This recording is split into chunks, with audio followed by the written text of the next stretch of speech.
Hello all, welcome to my YouTube channel and another video. In this video, I'm going to teach you how to apply Surma. So basically, I'm using this Bhimseni Surma, particularly Gulab Surma. If you order it online, you will get so many versions: Kala Surma, Moti Surma, Gulab Surma, Neem Surma, and others as well. So without talking about these, let's get started. So you will also get this stick when you order this surma. So what you have to do is you have to put this stick, dip it, makes your surma is coming up on this stick like this. You see that surma is upon this stick. So after that, what you have to do is you'll just open your eyes like that and put surma in your eyes.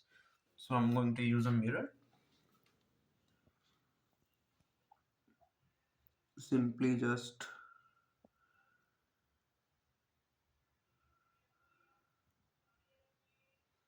like that, you have to put surma. That's it for this video. Hope you have liked this video. Thanks for watching this video.